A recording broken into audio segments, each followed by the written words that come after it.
मी सावित्रीबाई ज्योतिराव फुले मालिकेचा दुसरा भाग म्हणजेच आजचा रिव्ह्यू आपण ऐकत आहोत.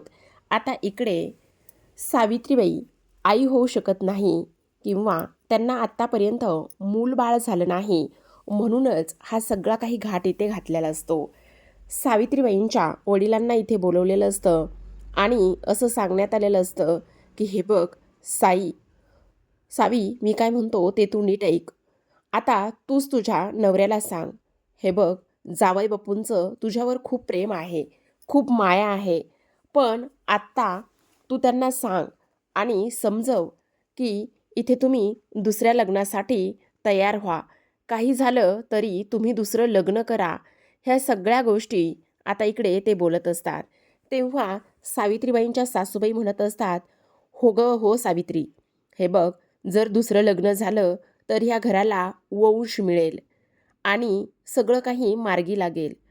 तेव्हा पुन्हा एकदा सावित्रीबाईंचे वडील पाटील म्हणत असतात, हे बघा जावई बापू, आम्हाला माहिती आहे तुमचं आमच्या लेकीवर जीवापाड प्रेम आहे, जीवापाड जीव आहे.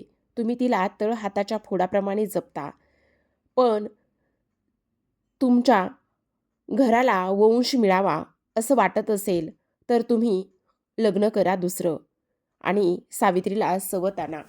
तेव्हा ज्योतिराव म्हणत असतात, ठीक आहे, मी दुसरं लग्न करायला तयार आहे. मी सावित्रीला सवत आणण्यासाठी तयार आहे. जर दोष सावित्रीत असेल आणि दुसरी बायको आणल्यामुळे जर मला मूल झालं तर मी ते करायला तयार आहे. पण माझी एक अट आहे. जशी सावित्रीला सवत आणायची आहे तशीच मला सुद्धा सवता आणा. म्हणजे आम्हाला नाही समजलं तुम्हाला काय म्हणायचं आहे तर. तेव्हा ज्योतिराव म्हणतात, हो अगदीच मी बरोबर बोलते. जसं तुम्ही सावित्रीला सवत आणायची म्हणताय आणि मूलबाळ होते आणि जर आणून सुद्धा मूलबाळ नाही झालं तर नंतर सुद्धा दोष माझ्यातच असेल ना. तसंच जर सावित्रीला म्हणजे मला सवता आणला आणि मला सवता आणल्यानंतर जर सावित्रीला मूलबाळ झालं तर दोष माझ्यामध्ये असू शकतो. मग मला सांगा, एकट्या सावित्रीला का बरं दोष द्यायचा? होऊ देत ना, माझ्या नजरेसमोर सवता आणा. जर तुम्ही माझ्या समोर सवता आणला तर जशी सवत सावित्रीसमोर राहील तसाच त्या सवत्यासमोर मी सुद्धा राहील ना. झालं मग. तेव्हा मात्र आता सावित्रीबाई रागानेच ज्योतिरावांकडे पाहत असतात. आता जी लोक पाटलांसोबत आलेले असतात ते उठून उभे राहतात आणि म्हणत असतात, हे काय ऐकतोय आम्ही नवीनच? हा कुठला प्रकार आहे? हे तुमचं बोलणं काय आहे? हा सरळ सरळ पाहुणं आमचा अपमान करायला लागलेले आहेत. तेव्हा मात्र इथे जे ज्योतिरावांचे वडील असतात ते म्हणत असतात, काय चाललंय तुझं हे? हे संस्कार केले का आम्ही तुझ्यावरती? तेव्हा ज्योतिराव म्हणत असतात, हो मी तुम्हाला तेच सांगण्याचा प्रयत्न करतोय. तुम्ही एकटे कसे ठरवून झालात की दोष हा सावित्रीमध्ये असू शकतो, दोष माझ्यामध्येच सुद्धा असू शकतो. जर तुम्हाला वंशच हवा आहे तर तुम्ही सवत आणण्याचा आणि माझं दुसरं लग्न लावून देण्याच्या गोष्टी का करताय? तेव्हा मात्र सावित्रीबाईंचे वडील आता चिडलेले असतात, कारण सावित्रीबाई पाटलांच्या लेक आणि आता ते म्हणत असतात, आत्तापर्यंत असा अपमान आमचा कोणी कधीही कुठेही केला नव्हता.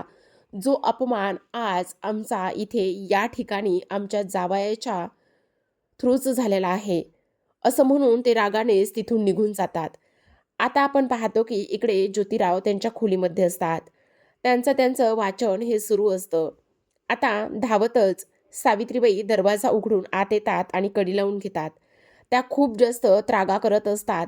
ज्योतिराव त्यांना विचारतात की काय झाले सावित्री, काय एवढा राग आणि त्रागा करताय? आता मात्र सावित्री म्हणतात, तुम्हाला माझ्या आयुष्याचा निर्णय घेण्याचा अधिकार कोणी दिला? तुम्ही कसं काय समजू शकता? तुम्ही कसं काय बोलू शकता की माझं दुसरं लग्न लावून द्याल म्हणून? मला तुमच्यापासून स्वतःपासून मला वेगळं करण्याचा अधिकार कोणी सांगितला तुम्हाला? कोणी दिला तुम्हाला? बोला ना, तुमची हिंमत कशी झाली असं बोलण्याची? माझं दुसरं लग्न लावून देण्याची हिंमत कशी झाली? कारण सावित्रीबाईंचे वडील म्हटलेले होते, हे सगळं काय आहे? आता हे सगळं वेगळंच आहे. म्हणजे तुम्ही शिंदळीचा व्यवसाय करायला आमच्या लेकीला सांगताय, आमच्या पोरीबाळींना सांगताय. हा घोर अपमान आहे आमचा, असं म्हणून ते निघून गेलेले असतात. आता मात्र सावित्री तो सगळा राग ज्योतिरावावर काढतात. तेव्हा मात्र ज्योतिराव शांत होऊन सावित्रींना समजावतात आणि म्हणतात, शांत व्हा सावित्री, शांत व्हा. मला एक गोष्ट सांगा, जसा तुम्हाला त्रास झाला तसाच त्रास मला सुद्धा झाला. तुम्ही का म्हणताय की मी दुसरं लग्न करावं?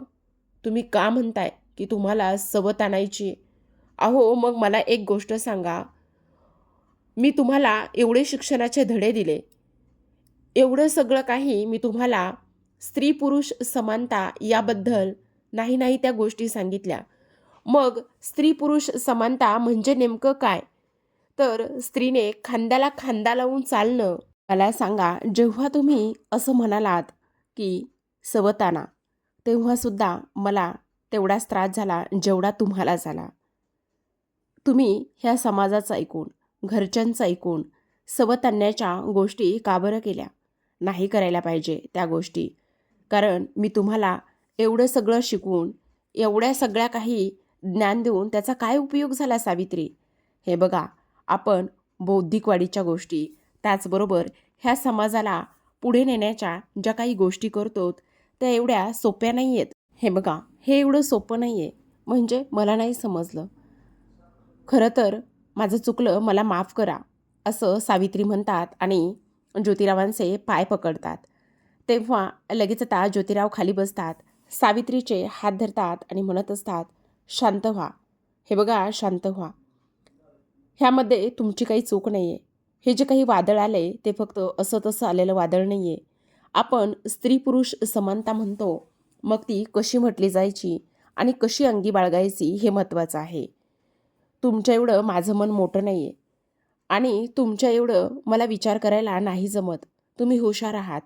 नाही सावित्री, तुम्ही सगळ्यात जास्त हुशार आणि महान आहात. ही गोष्ट तुम्हाला नाही कळत आहे. तुम्हाला एक गोष्ट लक्षात येते का?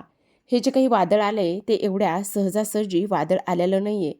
आपण विधवांच्या बाळंतपणाचा जो काही प्रश्न उभा केला आणि तो प्रश्न उभा केल्यानंतर हे वादळ आलेलं आहे, हे सुद्धा तेवढंच जास्त गरजेचं आहे आणि लक्षात ठेवणं आहे.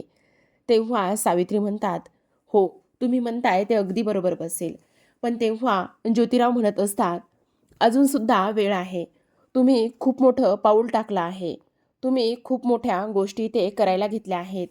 म्हणजे एक गोष्ट अजूनसुद्धा विचार करा. ह्या गोष्टीमध्ये तुम्हाला बऱ्याच वेळा मान अपमान सगळं काही सहन करावं लागणार आहे. विधवांच्या बाळंतपणाचा जो तुम्ही निर्णय घेतलाय, त्या निर्णयावर तुम्ही ठाम आहात का? मागे सरकणार तर नाही ना? तेव्हा सावित्रीबाई म्हणत असतात, अजिबात नाही. तर आता आपण पाहतो की त्याच गावामध्ये एक नवजात बालक कापडामध्ये गुंडाळून एका कचऱ्यामध्ये टाकलेलं असतं. ते रडत असतं. सगळे गावकरी तिथे जमलेले असतात. त्या बाळाच्या रडण्याचा आवाज ते सगळेजण ऐकत असतात आणि पाहत असतात. तेव्हा मात्र आता हे कोणत्या विधवेचं पाप आहे, असं सुद्धा ती लोक म्हणत असतात. इथलं बघितलं, हे कसं विधवेंचं पाप आहे असं म्हणत असतात. आणि हे असं इथे टाकलेलं आहे, म्हणजे नेमकं काय करायचं? तेव्हाच सावित्रीबाई आणि त्याचसोबत ज्योतिराव फुले हे दोघेही जण तिथे आलेले असतात. हा सगळा कसला गोंधळ सुरू आहे? गावकरी एवढे सगळे का आणि कशामुळे जमलेत, ह्या गोष्टी ते पाहतात. आता सावित्रीबाईंच्या समोर नवजात बालक त्या कचऱ्यामध्ये कापडात गुंडाळलेलं आणि रडताना पाहिल्यानंतर त्यांचं मन कासावीस होतं आणि तेव्हा त्या धावतच जातात आणि त्या नवजात बालकाला उचलून घेतात. आता उचलून घेतल्यानंतर ते बाळ अगदी शांत झालेलं असतं. पण तिथे असलेले गावकरी म्हणत असतात, हे बघा, आत्ताच्या आत्ता त्या बाळाला तुम्ही खाली ठेवा, उचलू नका. तुम्हाला सांगितलंय ना, हे पाप आहे, हे पाप आहे, हे विधवेचं पाप आहे. तुम्ही काय ह्याला उचलून घेतलंय? तेव्हा सावित्रीबाई म्हणत असतात, हे विधवेचं पाप आहे का समाजाचं पाप आहे हेच कळत नाही. ज्योतिराव म्हणत असतात, एखाद्याचा जीव वाचवणं म्हणजे कसलं आलंय पाप? आणि तुम्ही पापा पुण्याच्या गोष्टी करतात? जीव वाचवणं म्हणजे पाप आहे का? जात बालकाला वाचवणं हे कसलं आलंय पाप? कोणी सांगितलं? हां, बोला ना. हे बघा, अर्ध्या हळकुंडाने केलेलं हे पाप आहे आणि त्यामुळे तुम्ही हे पाप करू नका. तेव्हा ज्योतिराव म्हणत असतात, इथून पुढे ह्या बालकांसाठी मी नेहमी खडा उभा राहील. तेव्हा मात्र इथे आता ते भडकलेले असतात. तेव्हा आपल्या सावित्रीबाई म्हणत असतात, मानवतेचा धर्म हा खरा धर्म आहे आणि तो पाळणं यामध्ये कसलं आलंय पाप? तुम्ही नका काळजी करू.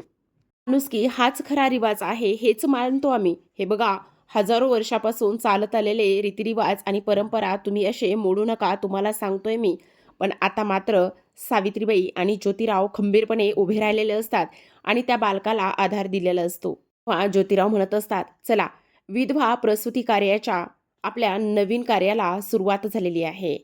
आता तेव्हा मात्र गावकरी फारच चिडलेले असतात. ज्योतिराव आणि सावित्रीबाईंनी हा जो काही वारसा इथे किंवा हे जे काही कार्य इथे त्यांनी धरलेलं आहे, त्यामुळे बरेच जण त्यांना विरोधक आलेले असतात. आता इथे मात्र सावित्रींच्या डोळ्यात पाणी आलेलं असतं. ज्योतिराव म्हणत असतात, काय झालंय, तुम्ही रडताय का? तेव्हा ते म्हणत असतात, ह्या बाळाला उराशी बाळगलं आणि आईची आठवण झाली बघा. तर आता प्रेक्षकांनो, इथे त्यांनी नायगाव सातारामध्ये काही वर्षापूर्वीचा भूतकाळ दाखवलेला आहे. म्हणजेच आपल्या सावित्रीबाईंचं जे काही बालपण आहे ते इथे त्यांनी दाखवलेलं आहे.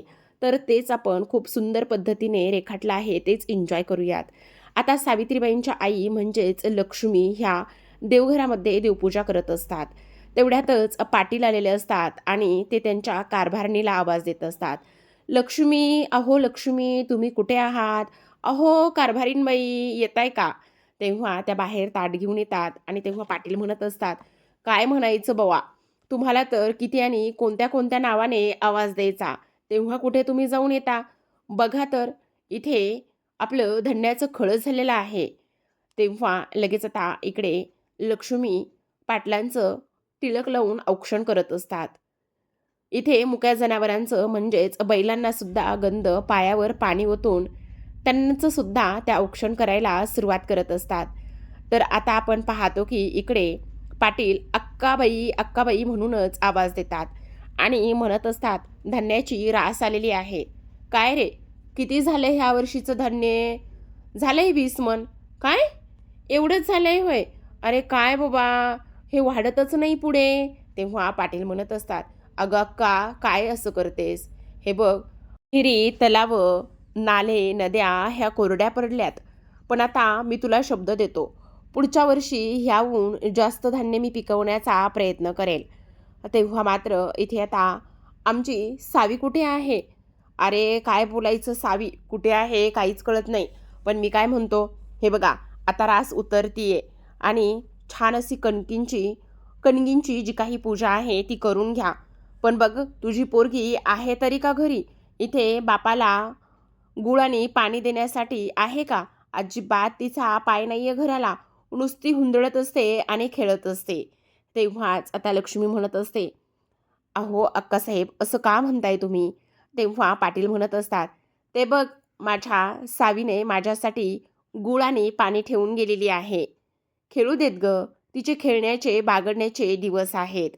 बघितलंस का, ते दिसलं का तुला गुळाने पाणी ठेवलेलं? तेव्हा सर्वांचं लक्ष सावीने ठेवलेल्या गुळाकडे आणि पाण्याकडे जातं.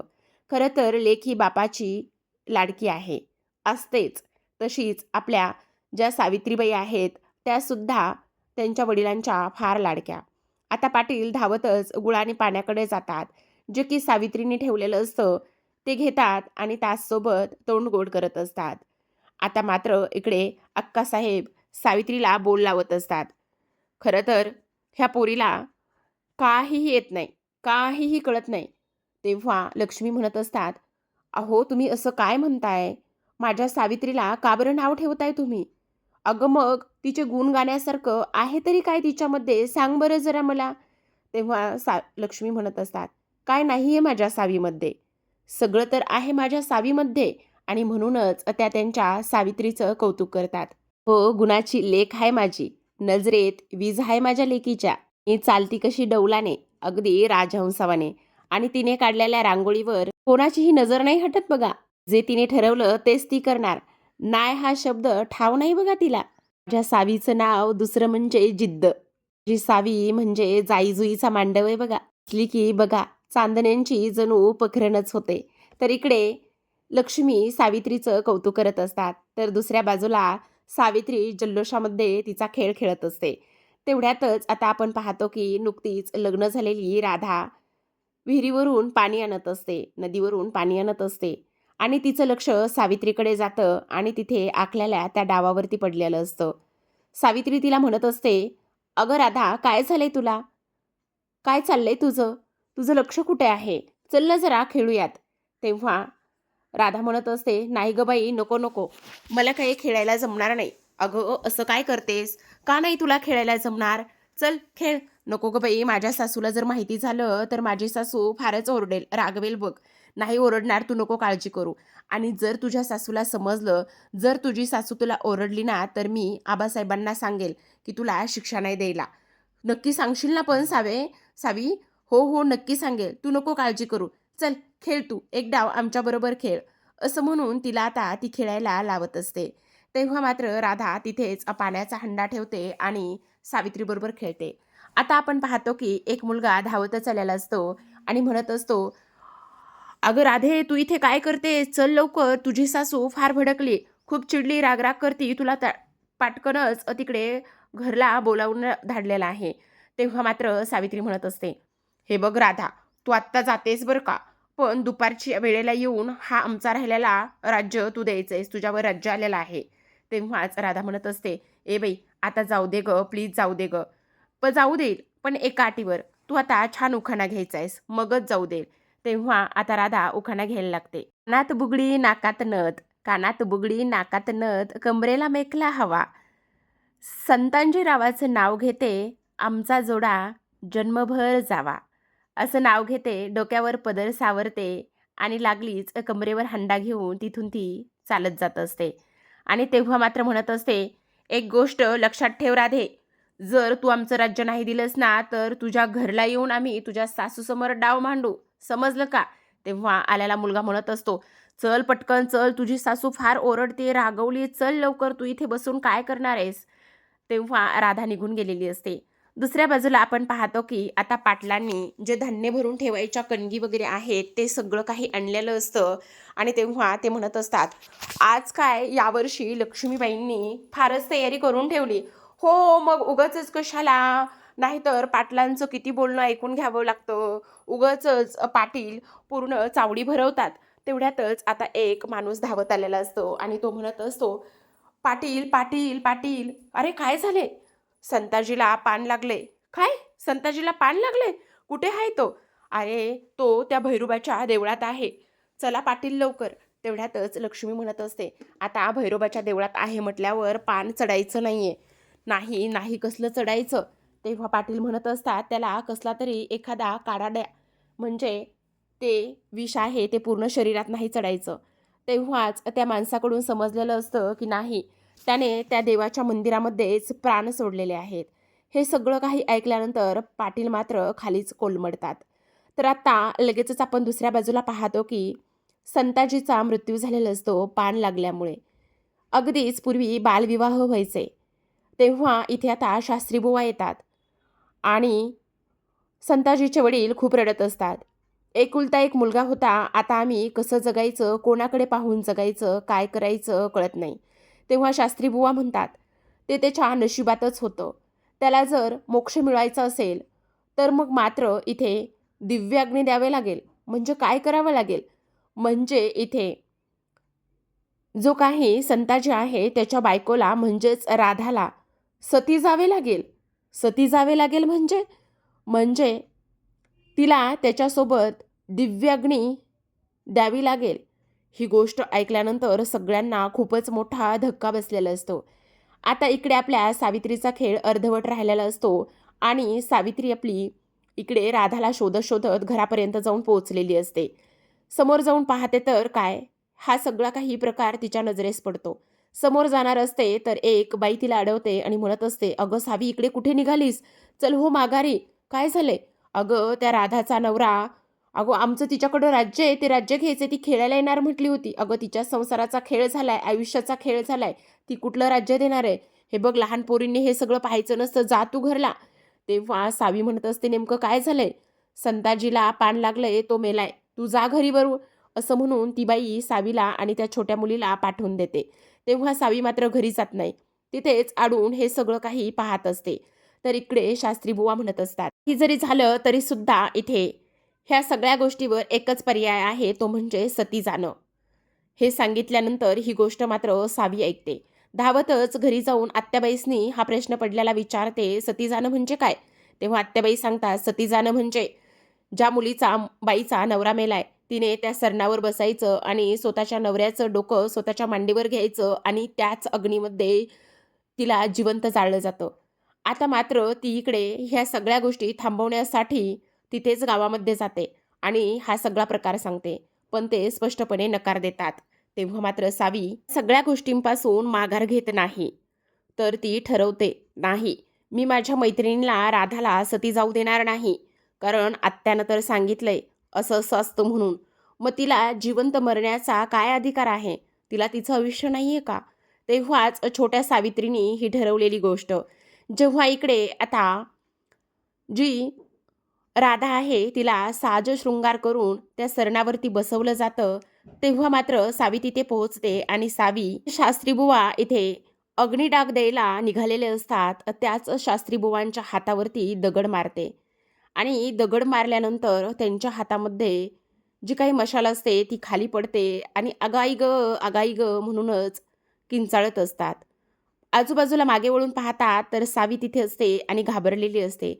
अशा पद्धतीने सावित्रीबाई फुलेंनी अगदी कमी वयातच हे उचललेलं एक खूप मोठं पाऊल त्यांनी दाखवलं आहे.